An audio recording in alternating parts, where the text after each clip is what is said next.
Hi friends, இன்றைக்கி நான் உங்கள்கிட்ட எதை பற்றி சொல்ல போகிறேன்னா, ஒரு பர்சனோட இன்ஸ்பிரேஷனலான ஸ்டோரியை பற்றி தான் சொல்ல போகிறேன்.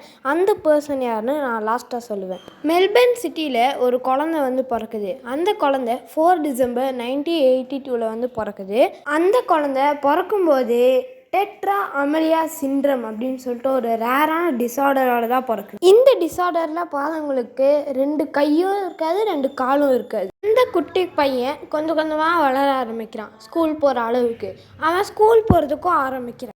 இவன் ஸ்கூல் போகிற ஆரம்பித்தோடனே இவன் ஒரு நார்மலாக குழந்தையா இல்லாத காரணத்தினாலே அந்த ஸ்கூலில் இருக்கவங்க நிறையா பேர் இவனை புல்லிங் பண்ணுறாங்க. அதே மாதிரி எந்த ஆக்டிவிட்டீஸ்க்கும் இந்த பையனை சேர்த்துக்கவே மாட்டாங்க. அதே மாதிரி தான் டீச்சர்ஸும் அவனுக்கு அவ்வளோக்கா இம்பார்ட்டன்ஸ் கொடுக்க மாட்டாங்க. இந்த பையன் ஆல்ரெடி ஃபிசிக்கலாக டேமேஜ் ஆகிருக்கான். இதில் சுற்றி இருக்கவங்க வேறு இவனை எமோஷ்னலாக டேமேஜ் ஆக்குறாங்க.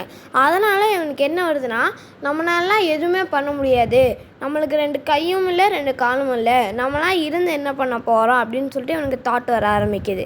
இந்த நிலமையில தான் அவங்க ஃபேமிலி இவனை ரொம்ப நல்லா பார்த்துக்கிறாங்க. இவனுக்கு அட்வைஸும் பண்ணுறாங்க, இந்த மாதிரிலாம் யோசிக்காத அப்படின்னு சொல்லிட்டு. நாங்கள் எப்போவுமே அவங்க கூட இருப்போம்னு சொல்லிட்டு அவங்க அந்த பையனுக்கு நம்பிக்கையும் தெரிவிக்கிறாங்க. அதே மாதிரி இந்த பையனும் அந்த கடவுள் மேலே வச்சுருந்த நம்பிக்கையை விடவே இல்லை. இப்போது அவன் இன்னும் கொஞ்சம் வளர்ந்து காலேஜ் போகிற நிலைமைக்கு வந்துடுறான். ஆனால் இந்த பையன் காலேஜ் போகிறதுக்கு பதிலாக அவனுக்கு ஒரு மோட்டிவேஷ்னல் ஸ்பீக்கரானு ஒன்று ஆசை. அதுக்கு என்னென்னலாம் பண்ணுறானோ அதெல்லாம் ப்ரிப்பேர் பண்ணுறான். அப்போ தான் அந்த பையன் உணர்றான், ஃபஸ்ட்டு அவனோட தாட் ப்ராசஸை மாற்றணும்னு சொல்லிட்டு அவன் பாசிட்டிவாக திங்க் பண்ண ஆரம்பிக்கிறான். அவனால் என்ன பண்ண முடியுமோ அதில் ஃபோக்கஸ் பண்ணுறான். அவனுக்கு என்ன பிரச்சனையோ அதில் அவன் ஃபோக்கஸ் பண்ணலை. இந்த பாதையில் அவன் ட்ராவல் பண்ணும்போது அவனுக்கு நிறையா சேலஞ்சஸ் வருது. அது எல்லாத்தையுமே அவன் முறையடிக்கிறான். ஆனால் ரொம்ப பெரிய சேலஞ்சஸ்லாம் வருது.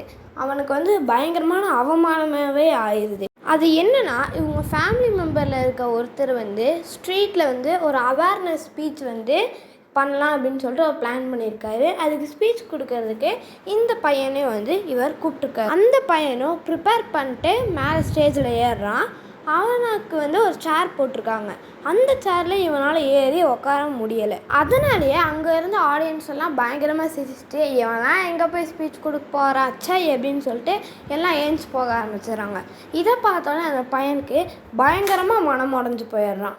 இந்த இன்சிடெண்ட்டுக்கு அப்புறம் அவன் பயங்கரமாக ப்ராக்டிஸ் பண்ணுறான். அவனுக்கு கை கால் இல்லைனாலும் அதை வச்சு அவங்கள எப்படி இம்ப்ரெஸ் பண்ணுறது, எப்படி ஸ்பீச் கொடுக்குறதுன்னு சொல்லிட்டு அவன் நிறையா திங்க் பண்ணி பயங்கரமாக ப்ராக்டிஸ் பண்ணுறான்.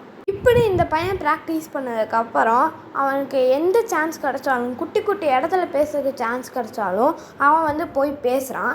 அவனுக்கு நிறையா சேலஞ்சஸ், நிறையா ப்ராப்ளம்ஸ் வந்தாலும் அதெல்லாம் ஒரு நம்பிக்கையோட, ஒரு ஆப்டிமிசத்தோடு எடுத்து அதை எல்லாத்தையும் அவன் தோக்கடிக்கிறான். இப்படி இந்த பையன் கொஞ்சம் கொஞ்சமாக டெவலப் ஆகி அவனுக்குள்ளே ஒரு கான்ஃபிடென்ஸ் வந்ததுக்கப்புறம் நான் ப்ராஃபிட் ஆர்கனைசேஷன்ஸில் போய் சேர்றான். அப்படி இவனோட திறமையை பார்த்து நிறைய இடத்துல இவனோட ஸ்பீச்சை கொடுக்க கூப்பிட்றாங்க.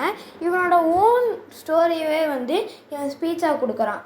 அவன் என்னென்னலாம் கஷ்டப்படுறானோ அதை எல்லாத்தையுமே அவன் சொல்கிறான். இப்போ அந்த கை கால் இல்லாத பையன் ஒரு ஃபேமஸ் ஸ்பீக்கராக ஆயிடுறாரு. இப்போ நீங்கள் கேட்கலாம், யார் அவருன்ட்டு. யார் தெரியுமா? அவர் தான் நிக் உஜிஜிக்.